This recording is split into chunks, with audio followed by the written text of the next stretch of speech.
Welcome back to my YouTube channel world literature. आज जो topic हम लोग डिस्कस करने वाले हैं वो है shattered thigh and other plays by भाषा।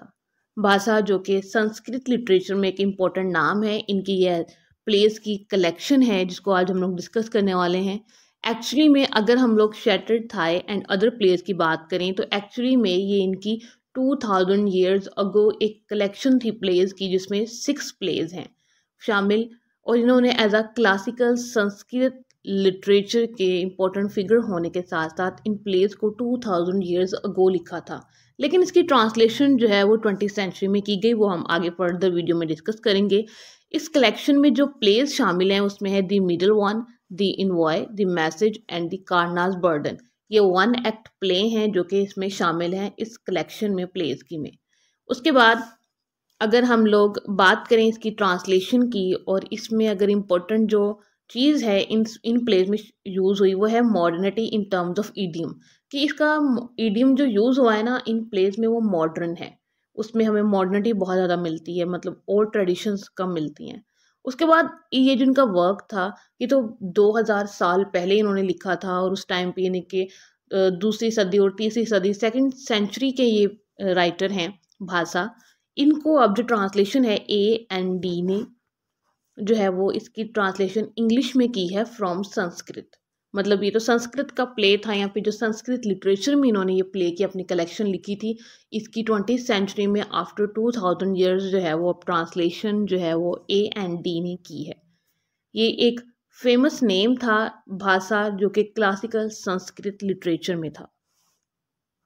मैं अपने राइटर भाषा को यहाँ पे डिस्कस करूँ, क्योंकि हमेशा हम अपनी वीडियो में अपने राइटर को ज़रूर डिस्कस करते हैं, क्योंकि जिसका हम लोग लिटरेचर पढ़ रहे हैं, जिसकी हम लोग राइटिंग पढ़ रहे हैं, उस राइटर को पढ़ना बहुत ज़्यादा इंपॉर्टेंट है। भाषा जो कि 2000 ईयर्स अगो एक संस्कृत लिटरेचर में राइटर थे, उनके जो वर्क्स थे ना वो हिस्ट्री में कहीं खो गए थे। उसके बाद उनको रीडिस्कवर किया गया 20th सेंचुरी में, और इन्होंने जो भी प्लेज लिखे उन्होंने क्लासिकल संस्कृत लिटरेचर को रिप्रेजेंट किया। साथ ही साथ इन्होंने इंडियन ड्रामा को बहुत ज़्यादा इनकी राइटिंग का असर हुआ इंडियन ड्रामा पे। अब जब ये इनका वर्क्स डिस्कवर हुए तो वो जो डिस्कवर करने वाली पर्सनालिटी थी वो थी टी गणपति शास्त्री। ये वो पर्सनालिटी हैं जिन्होंने भाषा के वर्क्स को रीडिस्कवर किया। भाषा जो कि सिग्निफिकेंट फिगर थे हिस्ट्री ऑफ इंडियन लिटरेचर में। और साथ ही साथ ये जो स्टोरी है ये बेस किस पे करती है वो हम लोग अब डिस्कस कर लेते हैं। भाषा ने क्लासिकल संस्कृत लिटरेचर में या फिर क्लासिकल संस्कृत ड्रामा में अपना जो कंट्रीब्यूशन दिया है, जो कि 2nd सेंचुरी में थे, और उन्होंने उस टाइम पे इसको लिखा। ये जो स्टोरी है एक्चुअली में, अगर तो आपने महाभारत जो है वो पढ़ी हो as a Indian student, as a Indian literature student, आपने अपने रिलीजन में महाभारत की स्टोरी पढ़ी होगी, तो ये जो प्ले है शैटर्ड थाई, एक्चुअली में ये जो महाभारत का एपिसोड था उस पे बेस करती है। ये प्ले जो है ये उस पे बेस करता है, और इसमें वो जो डाइस का गेम हुआ था उस पे फोकस किया गया है। साथ ही साथ जो एपिक महाभारत थी उसमें जो ट्रेजेडी हुई थी, उसमें जो हमें मैसेज मिलता है, उस चीज़ को जो है वो इस प्ले में डिस्कस किया गया है दी शैटर्ड थाई में। तो अब आते हैं हम लोग इसकी स्टोरी की तरफ, और साथ ही साथ अगर थाई की जो स्टोरी है वो इस तरह से स्टार्ट होती है कि हमारे पास 2 ग्रुप्स हैं इस स्टोरी में। एक है पांडव ब्रदर और दूसरा है कारावास। अभी जो कारावास है और जो पांडव ब्रदर है ये आपस में इनका रिलेशनशिप जो है वो कजन्स का है। महाभारत की अगर आपने स्टोरी पढ़ी हो तो वो एक बहुत ही लंबी स्टोरी है जिसको एक एपिक स्टोरी कहा जाता है, और इसमें एक लंबी वॉर भी चली, और एक गुड और ईवल का जो जस्टिस है वो भी हुआ। अब होता क्या है कि ये एक डाइस गेम होता है, क्योंकि हम इसमें एक एपिसोड को जो है वो डिस्कस कर रहे हैं इस प्ले में, हम पूरी महाभारत को इसमें डिस्कस नहीं कर रहे हैं। तो होता क्या है कि इनके आपस में जब डाइस गेम होता है तो जो पांडव ब्रदर है युधिष्ठिरा वो उस खेल में हार जाता है, और जो पांडव ब्रदर है उनको बहुत ज़्यादा मुश्किलात का यहाँ पे जो है वो सामना करना पड़ता है। अब वो जब खेल को हारते हैं तो मतलब कि वो सारे भाई अपनी आज़ादी को हार देते हैं, अपनी उनके पास जो भी लैंड है, उनकी जो किंगशिप है, उन सब चीज़ों को वो जो है वो हार देते हैं। इवन कि उनकी जो वाइफ होती है द्रौपदी, उसको भी वो इस खेल में जो है वो हार देते हैं। अब क्या होता है कि द्रौपदी के साथ बहुत ज़्यादा बुरा सलूक किया जाता है, बहुत ही बैड जो बिहेवियर है वो शो करवाते हैं कारावास की जो ग्रुप वाले लोग होते हैं, जिसमें दुष्ना है। ये जो है दुष्ना जो है वो कारावास का ही एक उसके अंडर काम करता है या फिर उसके साथ काम करता है।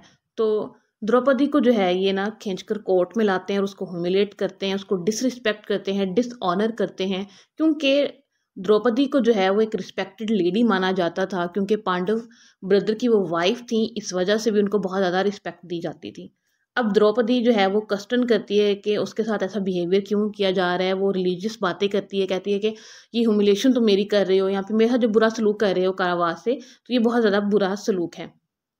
दुष्ना क्या करता है, उसको डिसरोब करने की अटेम्प्ट करता है, मतलब उसके साथ बहुत ज़्यादा बुरा सलूक करता है। उसकी जो उसने जो साड़ी पहनी होती है, तो जब उसके साथ बुरा सलूक ये कर रहे होते हैं, तो एक उस पे मिस्ट्री होती ये होती है कि उसकी जो साड़ी होती है वो एंडलेस हो जाती है, मतलब कि वो खुलती रहती है और उसका कोई एंड ही नहीं होता, वो जो उसके ऊपर पूरी कवर हो जाती है द्रौपदी उस साड़ी में।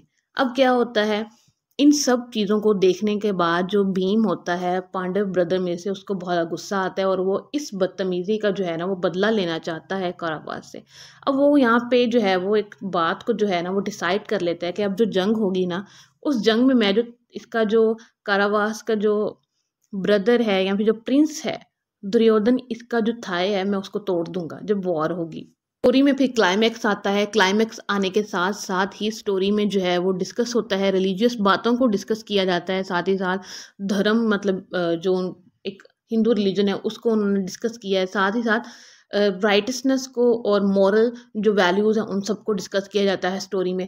फिर क्या होता है, जो भीष्मा और जो द्रोणा जो कि एल्डर्स होते हैं उस कोर्ट में बैठे हुए, वो भी इस टाइम पे बहुत घबरा रहे होते हैं कि मैं हम लोग जो धोखा दे रहे हैं या फिर जो धोखे के बिना पर जो हम लोग फैसले ले रहे हैं यहाँ पर वो गलत है। उसके बाद पांडव ब्रदर्स को जो है वो एग्जाइल कर दिया जाता है। फिर वार ऑफ कुरुक्षेत्र होती है। जब वॉर ऑफ कुरुक्षेत्र होती है ना, तो ये 18 डेज के लिए चलती है ये वॉर।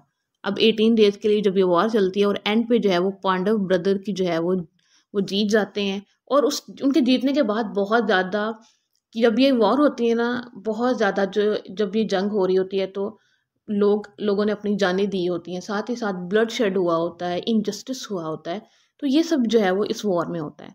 अब जब ये वॉर ख़त्म हो जाती है उसके बाद वो जीत जाते हैं पांडव ब्रदर, और एंड पे स्टोरी ये जो है ना वो हमें एक सिर्फ ये एपिसोड नहीं बता रही महाभारत की, मतलब कि महाभारत की जो स्टोरी, जो जंग लड़ी गई थी, जो एक बुराई और अच्छाई के दरमियान एक जंग हुई थी, ये सिर्फ वो नहीं है। ये एक्चुअली में ह्यूमन कंडीशन को बताया गया है, मॉरल डायलेमास को बताया गया है, और ये जो कॉन्सिक्वेंसेज होते हैं ना इन एक्शंस के, जब जंग होती है या फिर आपस में दो ग्रुप्स की जब लड़ाई होती है, उसके बाद जो आम आदमी है जो या फिर जो सभी लोग हैं उनके आसपास रह रहे हैं उन पे जो असर होता है, उन सब चीज़ों को डिस्कस किया गया है। ये थी इसकी स्टोरी, ये थी द शैटर्ड थाई की स्टोरी। आई होप कि आपको यहाँ तक इसकी स्टोरी जो है वो क्लियर हो चुकी होगी। वीडियो को लाइक और शेयर और चैनल को सब्सक्राइब कर दीजिएगा। Thanks for watching my channel.